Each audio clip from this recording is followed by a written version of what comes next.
Agora, você de casa, me conta, já ouviu falar em advocacia da paz? É interessante isso. Tem uma abordagem preventiva de conflitos, demandas judiciais, que está ganhando, assim, muita força, viu, pessoal? É que normalmente se pensa em acordos judiciais para evitar aqueles processos longos e desgastantes.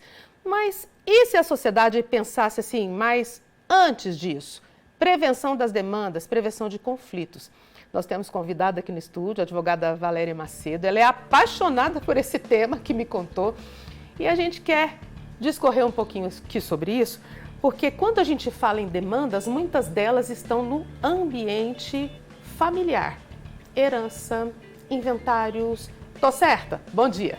Bom dia a todos. É uma satisfação estar aqui e uma satisfação contribuir com esse tema muito relevante, que é de fundamental importância.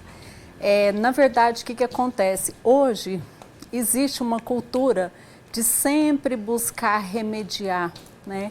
E a gente precisa saber disseminar para a população que há vários mecanismos que a gente pode adotar para evitar que todo mundo sabe uma história de brigas na justiça, às vezes laços familiares rompidos. Por conta dessas demandas. Por conta das demandas, né? Famílias que antes eram unidas e aí vem o inventário e às vezes sai até situações até piores mesmo, né? E o que é importante fazer para então, assim, tentar evitar, né, tanto transtorno nas famílias? A gente sabe que vivemos num universo de famílias com posses, famílias sem posses.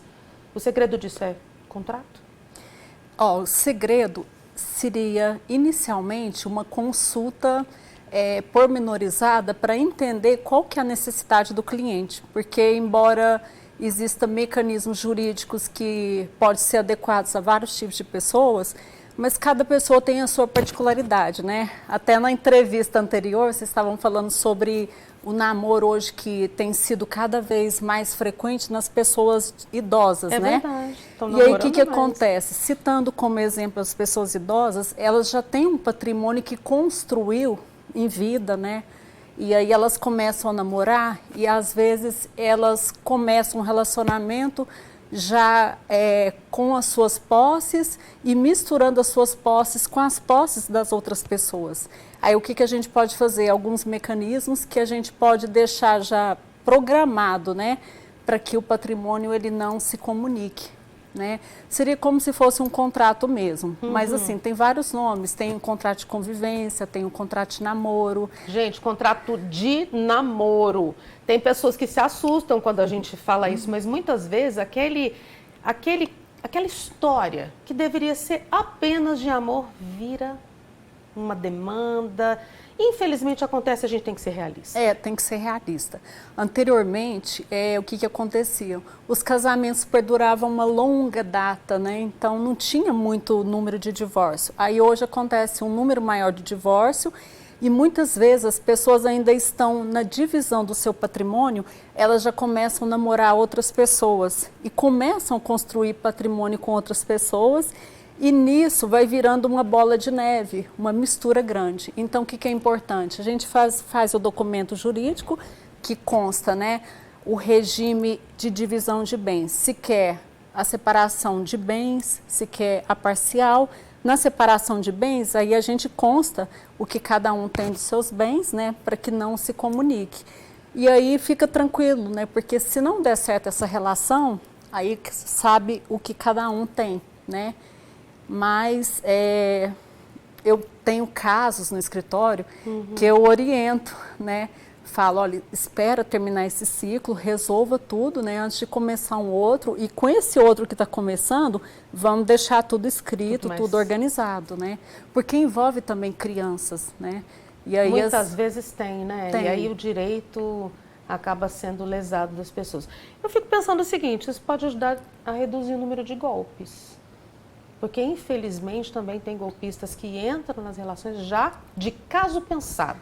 Nós não estamos nem falando desse relacionamento que acaba não dando certo, mas aquele golpista, aquele criminoso sentimental, não sei nem se tem nome para isso.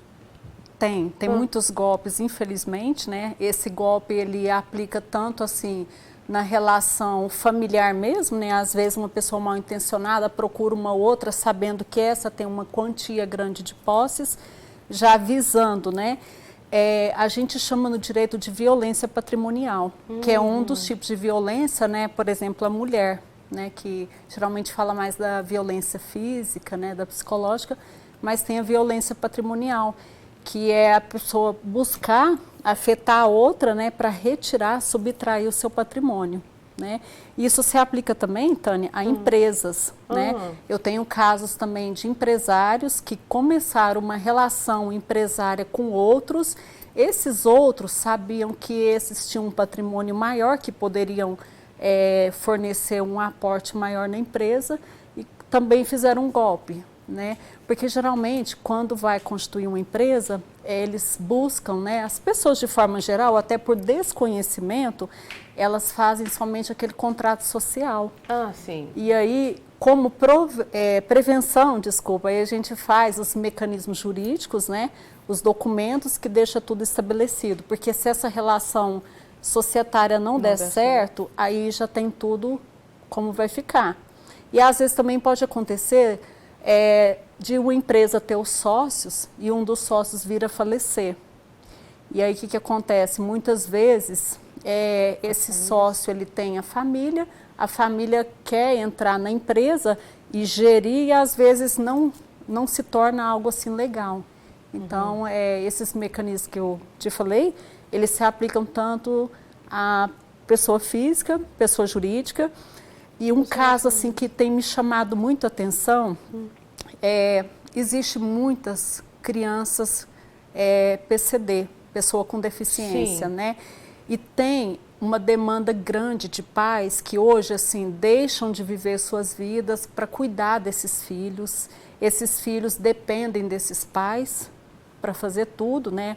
Para ter um recurso, um patrimônio, e a gente consegue também fazer juridicamente documentos que se esses pais faltarem, aí a gente já deixa tudo organizado. Como que a criança vai ser cuidada, por quem, Olha que sabe? Fica tudo estabelecido. Tudo estabelecido antes, em nome da paz, que é aquilo que a gente falou no início, né? Doutora Valéria, muito obrigada pela participação com a gente. Penso que esse momento ajudou muitas pessoas a terem uma reflexão, pensarem os comportamentos.